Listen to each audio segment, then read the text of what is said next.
everybody! This is from Team Alliance Group. Welcome to our e-learning series about independence and objectivity. Attribute Standard 1100.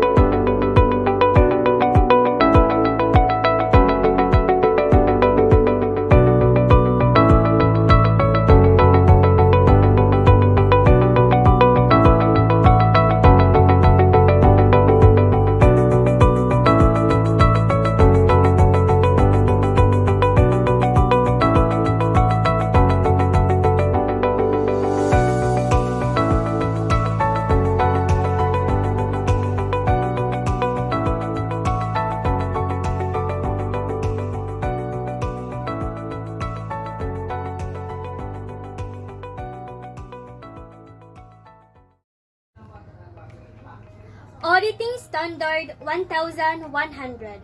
Independence and Objectivity. The internal audit activity must be independent, and internal auditors must be objective in performing their work. Interpretation. Independence is the freedom from conditions that threaten the ability of the internal audit activity to carry out internal audit responsibilities in an unbiased manner. Objectivity is an unbiased mental attitude that allows internal auditors to perform engagements in such a manner that they believe in the work product and that no quality compromises are made. Objectivity requires that internal auditors do not subordinate their judgment on audit matters to others. Threats to objectivity must be managed at the individual auditor, engagement, functional, and organizational levels. Organizational independence and individual objectivity. The IAA must maintain organizational independence, and individual auditors need to maintain their own individual objectivity. Support from the board. The charter should, first, list what the board should do to help the IAA fulfill its duties. Second, access that the CEE will have to the board. And last, authority from the board. From the charter, to establish, maintain, and assure that Companies X internal audit activity has sufficient authority to fulfill its duties. The board will, first, approve the Internal Audit Activities Charter. Second, approve the risk-based Internal Audit Plan. Third, approve the Internal Audit Activities Budget and Resource Plan. Fourth, receive communications from the Chief Audit Executive on the Internal Audit Activities performance relative to its plan and other matters. Next, approve decisions regarding the appointment and removal of the Chief Audit Executive. And last, make appropriate inquiries of management and the Chief Audit Executive to determine whether there is inappropriate scope or resource limitations. In this video, I am going to talk about the independence and objectivity of internal audit activity through the dual lines reporting. In this video report, we will learn about what is dual reporting lines, its importance to internal audit activity, as well as those two types under the dual reporting lines. So let's begin. When we say dual reporting lines, it is where people from the organization report formally to more than one manager. Let's say, for instance, one employee will either report to the CEO or to the board of directors, and that's what we meant by dual reporting lines. It is said in the Attribute Standard of Internal Audit Activity 1100 that to assist the independence and objectivity of internal audit activity, dual reporting lines should be present. Under the dual reporting lines, we have the functional reporting and the administratively reporting. Functional reporting is connected to the engagements and the results. The Chief Audit Executive reports functionally to the board, while the administrative reporting is the reporting relationship within the management structure that facilitates the Institute of Internal Auditors' day-to-day operations. The Chief Audit Executive reports administratively to upper management or to the CEO. Furthermore, the support from senior management and the board assists the internal audit activity in gaining the operation of engagement clients and performing their work free from interference. While the Chief Audit Executive, reporting functionally to the board and administratively to the organization's chief executive officers, facilitates organizational independence. At a minimum, the Chief Audit Executive needs to report to an individual in the organization with sufficient authority to promote independence and to ensure broad audit coverage, adequate consideration of engagement communications, and appropriate action on engagement recommendations. Another topic that I am going to tackle about is the organizational independence, which is found in Standard 1110 of Internal Audit Activity. The Chief Audit Executive must report to a level within the organization that allows the internal audit activity to fulfill its responsibilities. The Chief Audit Executive must confirm to the board at least annually the organizational independence of the internal audit activity. We have here an examples of functional reporting to the board involved. We have approving the internal audit charter, approving the risks-based internal audit plan, approving the internal audit budget and resource plan, etc. And then according to Standard 110, it is said that the internal audit activity must be free from interference in determining the scope of internal auditing, performing work, and communicating results. The Chief Audit Executive must disclose such interference to the board and discuss the implications. And it ends here my report. Again, this is Mitch Milana, your video reporter for the topic Independence and Objectivity of Internal Audit Activity through the dual reporting line, including its standards. Thank you. Administrative reporting. Administrative reporting is a reporting relationship within the organization's management structure that facilitates the day-to-day operations of the internal audit activity. Administrative reporting includes budgeting and management accounting, human resource administration, which includes personal evaluations and compensation. Third, internal communications and information flows. And the last one is administration of the internal audit activities, policies, and procedures. Next standard is Standard 1120 or Individual Objectivity. Under Standard 1120, internal auditors must have an impartial and biased attitude and avoid any conflict of interest. For the interpretation, conflict of interest is a situation in which an internal auditor who is in a position of trust has a competing professional or personal interest. Such competing interest can make it difficult to fulfill his or her duties impartially. A conflict of interest exists even if no unethical or improper act results. Many CAEs will hold routine workshops or training on these fundamental concepts, which usually include the topic of professional skepticism. Internal auditors are encouraged to share any concerns they may have so that internal audit management can determine whether the internal auditor may participate on the engagement. It is widely understood that performance and compensation practices can significantly and negatively affect an individual's objectivity. Next standard, Standard 1130, Impairment to Independence or Objectivity. If independence or objectivity is impaired in fact or appearance, the details of the impairment must be disclosed to appropriate parties. The nature of the disclosure will depend upon the impairment. For the interpretation, impairment to organizational independence and individual objectivity may include, but is not limited to, personal conflict of interest, scope limitations, restrictions on access to records, personal and properties, and resource limitations such as funding. 1130A1. Internal auditors must refrain from assessing specific operations for which they were previously responsible.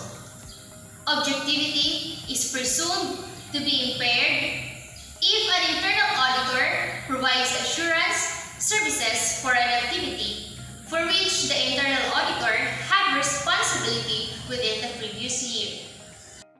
1130A2.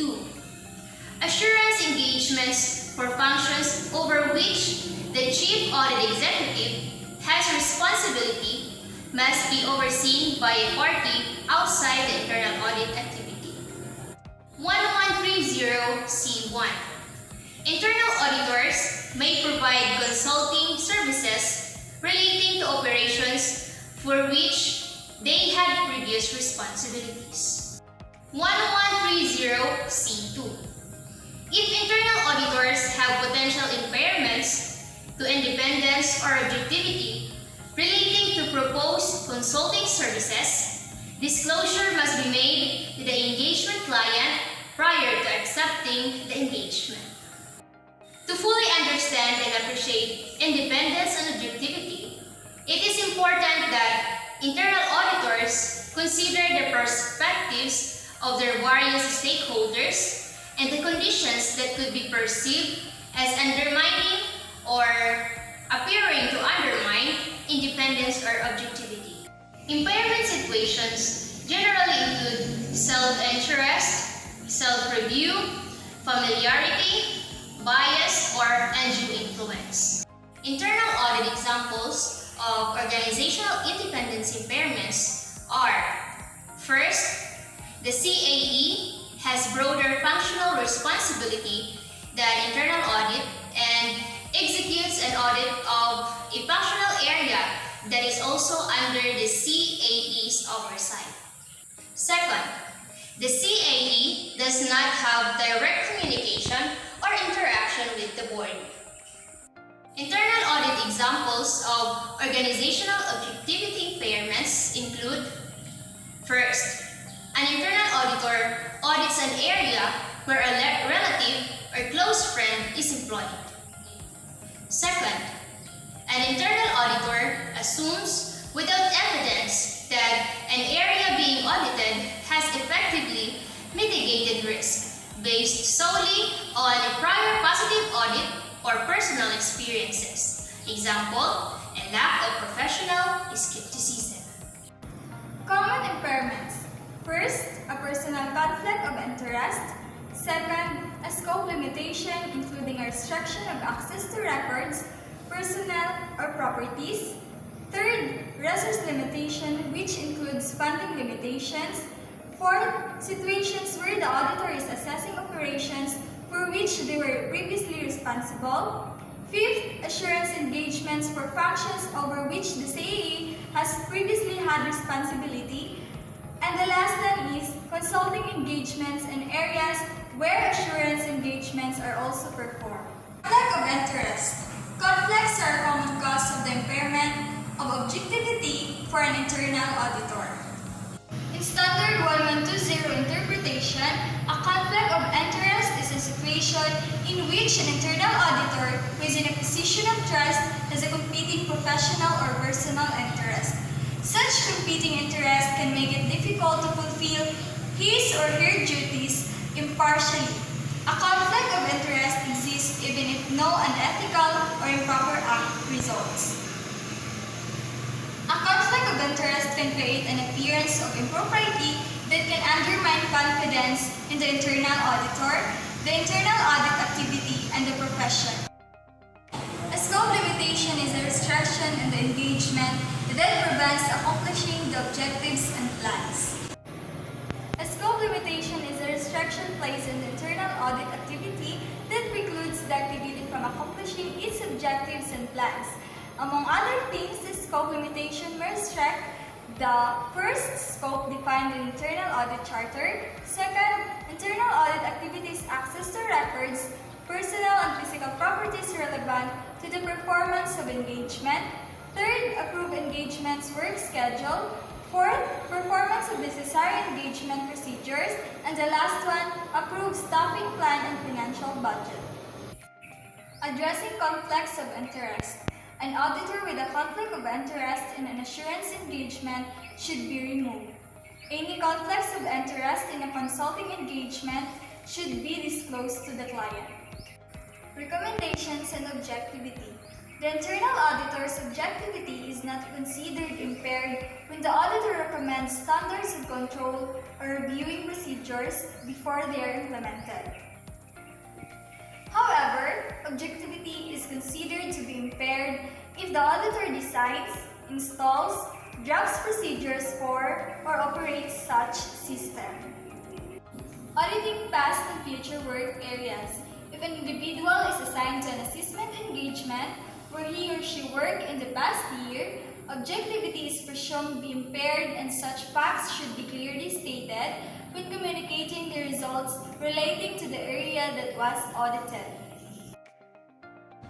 Practice Advisory 1130A1-1 or assessing operations for which the internal auditor were previously responsible. Primary Related Standard 1130 says that internal auditors must refrain from assessing specific operations for which they were previously responsible. Objectivity is presumed to be impaired if an auditor provides assurance services for an activity for which the auditor had responsibility within the previous year. Number 3, resource limitations. Without sufficient resources and funding, the IAA may not be able to operate independently and objectively. Number 4, assessing previous areas of responsibility. Objectivity is assumed to be impaired if an auditor performs an assurance review of any of the activity over which he or she had responsibility within the past 1 year. Another, objectivity is also impaired when the auditor are auditing an area for which they will have future responsibility within 1 year after the engagement. Number 5, previous responsibility in non-audit functions. It is possible that management could ask an internal auditor to assume responsibility for the part of the operations that could be subjected to period internal auditing assessments. Internal auditors should not accept such engagements, but it is possible that management may insist. Non-audit function engagements. Take note that the CAA could minimize the impairment to objectivity by using a third party to complete the audit of that area. PA 1130A2-1 or internal audit responsibility for non-audit functions. First, internal audits are not to accept responsibility for non-audit functions or duties that are subject to periodic internal audit assessments. If they have this responsibility, then they are not functioning as internal auditors. Second, when the internal audit activity, chief audit executive, or individual internal auditor is responsible for or management is considering assigning an operational responsibility that the internal audit might audit, the internal auditor's independence and objectivity may be impaired. At a minimum, the CAA needs to consider the following factors in assessing the impact on independence and objectivity. First, the requirement of the Code of Ethics in the standard. Second is the expectation that may include the shareholders, board of directors, legislative bodies, or other public group interests. PA 1130A2-1 or internal audit's responsibility for other non-audit functions. Allowances and or restrictions contained in the internal audit charter, disclosures required by the standards, adequacy of separations of duties, and lastly, whether there is the history or other evidence that the internal auditor's objectivity may be at risk. Third, if the internal audit charter contains specific restrictions or limiting language regarding the assignment of non-audit functions to the internal auditor, then disclosure and discussion with the management of such restriction is necessary. If management insists on such assignment, then disclosure and discussion of this matter with the board is necessary.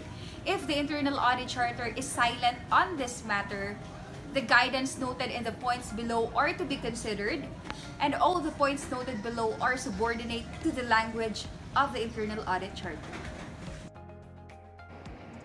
And now, we're going to tackle about also the assurance services in previous consulting areas.